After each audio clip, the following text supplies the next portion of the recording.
And welcome back to the Journey to the Firelands. And let's see, got everything together here, so let's just go ahead and dig out of here and pull out here. And okay, yes, everything's cool, so we'll just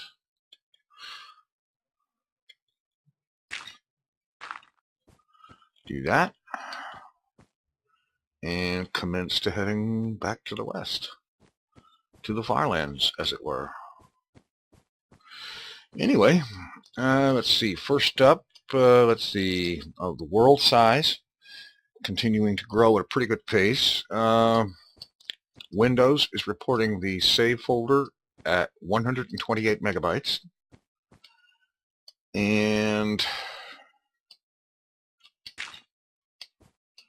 Minecraft is saying that the world save is now at 126.21 megabytes. You know, one of the things that I've heard about the reason that that feature is no longer in Minecraft is that it wasn't all that accurate. And honestly, so far, I haven't seen that big of a difference between what it reports and what Windows reports for the amount of space occupied by the world. Let's see if we get down this way. There we go. Let's grab a bit of wool on the way past.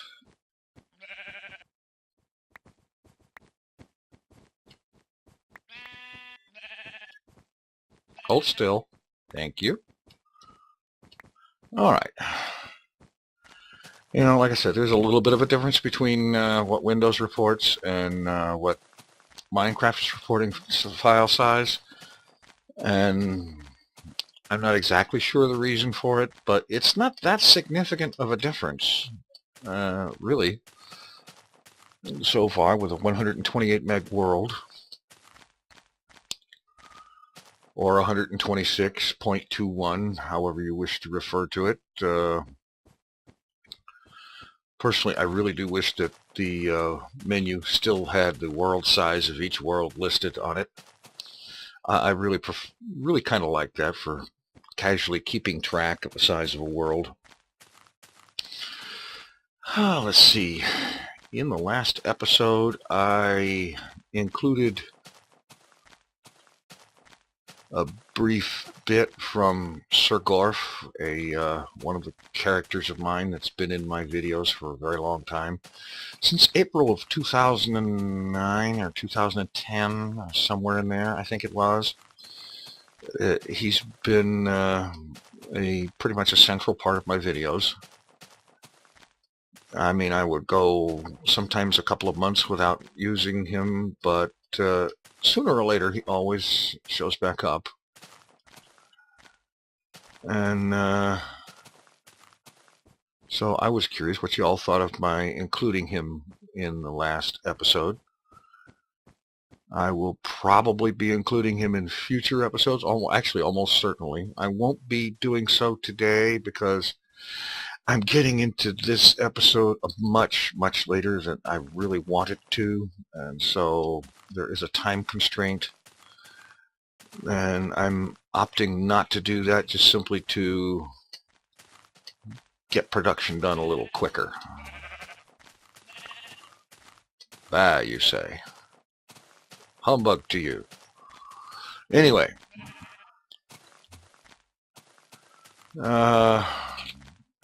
So that's where that is. Let's see, there was another thing in the comments on the last episode. Hearts on Fire suggested that I could do a series that involved telling about some of the rumors about Bob that have come up since his disappearance last December, excuse me. And there's a certain amount of potential in that. I could talk about them in this, or perhaps that could be a separate video series. Actually, I'm thinking it would be a good talking point for this Journey to the Firelands. Some of the rumors that have shown up about Bob have been truly odd and really kind of out there.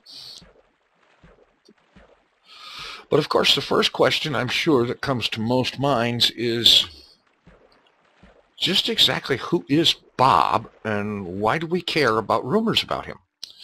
Well, Bob is something of a YouTube star. He is, okay, he's another one of my semi-animated sort of kind of characters.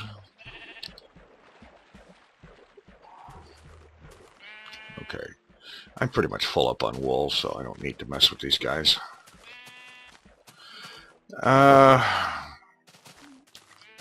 He started out being the co-host of, and then later became the host of, a show that was called Points of View. And he basically is a very opinionated, somewhat womanizing gerbil. And yes, you heard me right, gerbil. Just like Sir Garf is a frog, Bob is a gerbil. And he definitely, however, has a problem because a lot of people refer to him as a hamster. And that really kind of bothers him. And that's why his YouTube channel, and yes, he does have a YouTube channel, is known as I Am Not a Hamster. Because he's trying to make it clear to people that while they call him a hamster because he's a small furry rodent that isn't a rat or a mouse, he's not a hamster and he doesn't appreciate being called one. Anyway, so on that channel is where he did the show Points of View, in which he expressed his point of view on a number of, at the time, current topics. And he made it a point to, if he thought somebody or something or some organization or some political entity was a boob, then he would call them so. And by that particular use of the word boob, we're not referring to any kind of slang for female anatomy. We're referring to an especially stupid or dull, mentally dull individual. And if he thought something was a boob, he would call them a boob. He would even occasionally do a Boob of the Week award. He would, whenever possible, have a picture of whatever dubious winner there was at the time and award them a large pink Victoria's Secret bra or something that looked like one. And you would then see the picture of that person or entity behind him wearing a bra for the balance of the show. It sort of punctuated his opinions. And yes, Bob is very much a womanizer. He also has a fascination for something called Babes of Star Trek Gone Wild. And what happened was that last December of 2011, after doing an appearance on one of my vlogs or news programs or WFRT News or something, I forget exactly which at the time, Bob vanished. He disappeared. He went for quite some time without being seen. And then there was an episode of WFRT News that talked about his disappearance. And since then, there have been a number of completely unsubstantiated and also unrealistic rumors about him, things that he is allegedly doing, places that he has allegedly gone, and so on.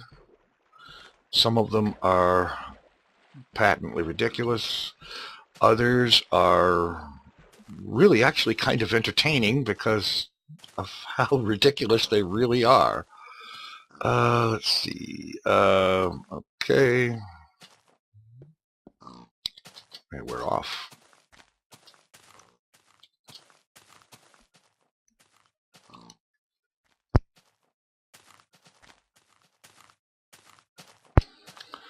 Pardon me, I had to mute the sound briefly for a cough. I don't think recording that is a good idea, and I avoid it whenever possible. So anyway, that's the situation about Bob. A little bit of who and what he is. And as I said, he's a very, very opinionated individual. He's not afraid to call somebody an idiot or a boob or pretty much anything else that he thinks they are. And he was actually pretty much a perfect host for points of view because he had some intense points of view. And with his disappearance, the show kind of went on permanent hiatus. I mean, I could have done it myself, but it just wouldn't have been the same.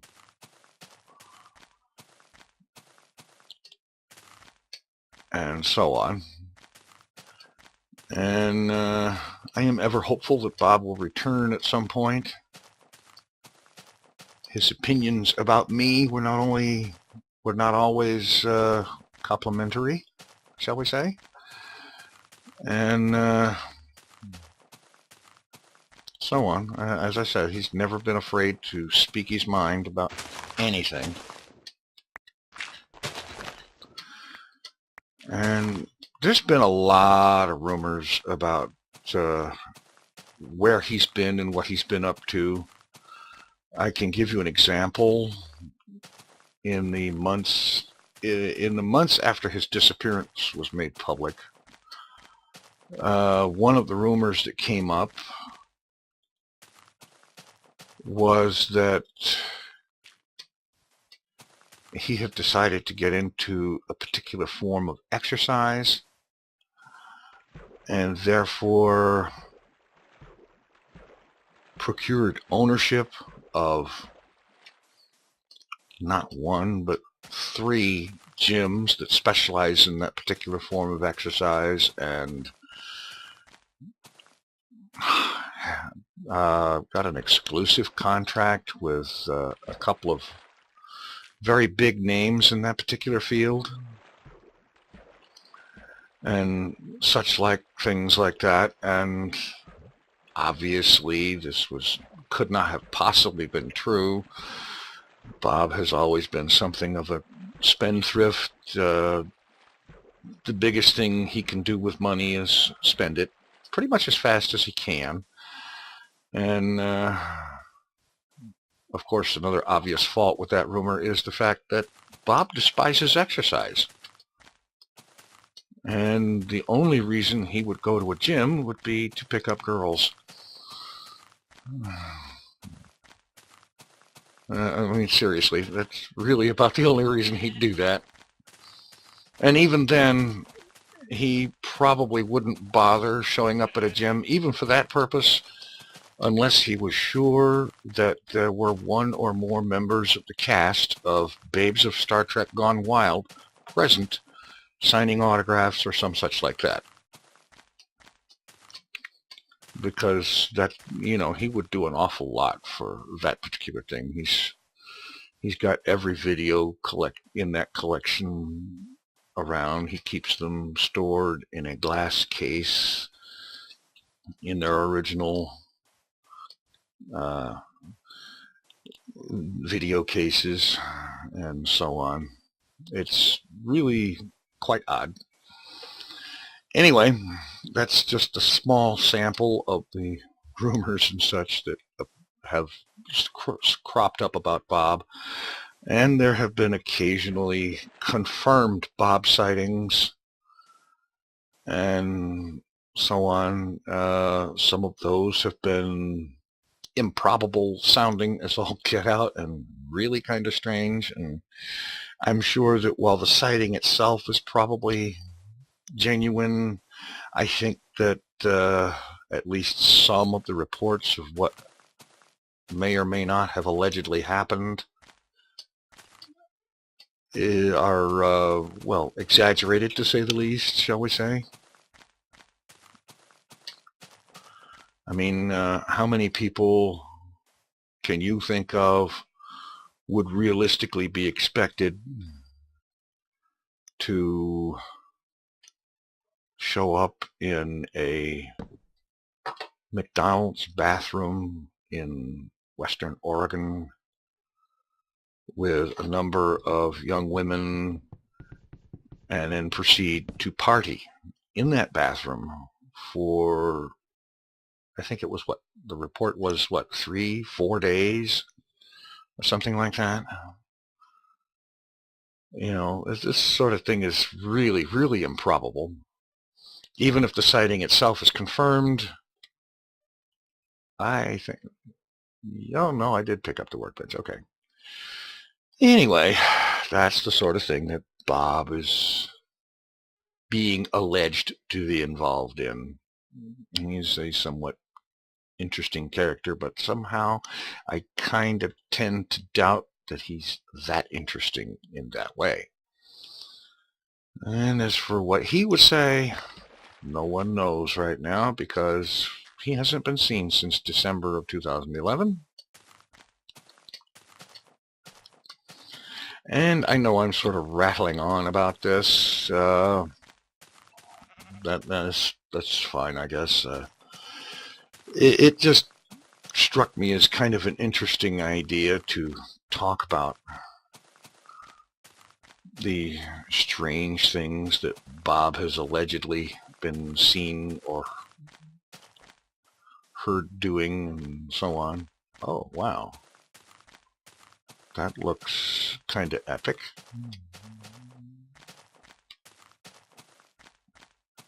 Yeah, definitely. Anyway, I seem to have managed to rattle through most of the episode here. We're nearing the end of the second day. Don't snort in my ear, pig, or I'll just take care of business with a sword, show my disapproval of being snorted at. Actually, right now I can't be bothered.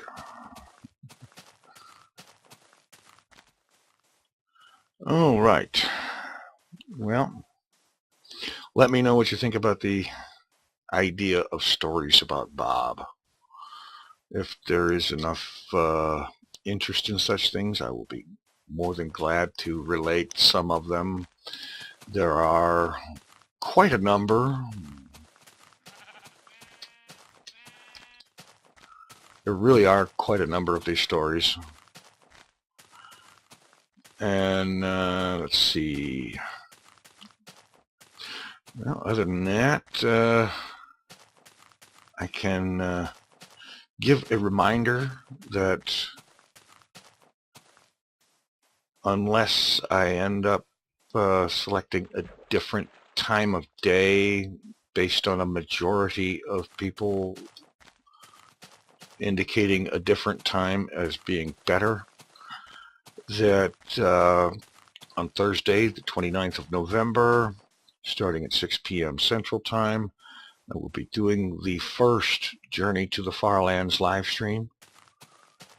And I will be starting out with a 1-hour live stream, and I will be adding an hour to that live stream for every 1% of the goal, of the fundraising goal for Child's Play charity that is reached between now and then. And let's see, that goal was like $6,346, I believe it is. I'm actually going to have to start learning how to remember that number. Strangely enough, I don't remember numbers like that very easily, and I should have thought to at least write it down and put it next to my monitor or on my notes pad or something like that. Anyway, now I need to start thinking about a place to hole up for the night, and I think perhaps that, yes, this should look pretty good right here all by itself.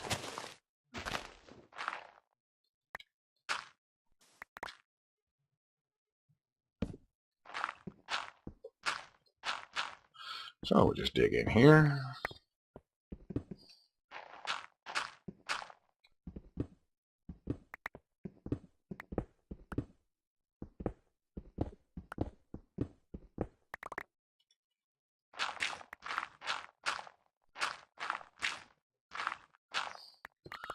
All right. Oops. I should learn to put a light down first. All right. Pop the bed down here. And go ahead and make up a couple more.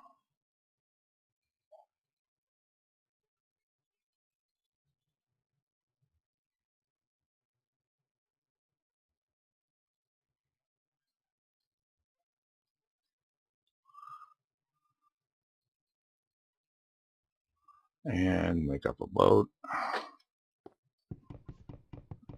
Get the workbench collected up. Get rid of some of this crap that I don't need. All right. And that's it for today. Be sure to stop by tinfoilchef.com/donate to donate to the Child's Play charity cause.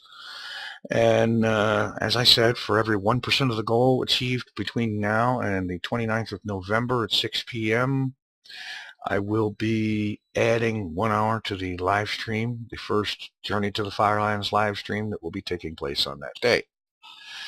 And in the meantime, thanks for watching. Take it easy. I'm out of here.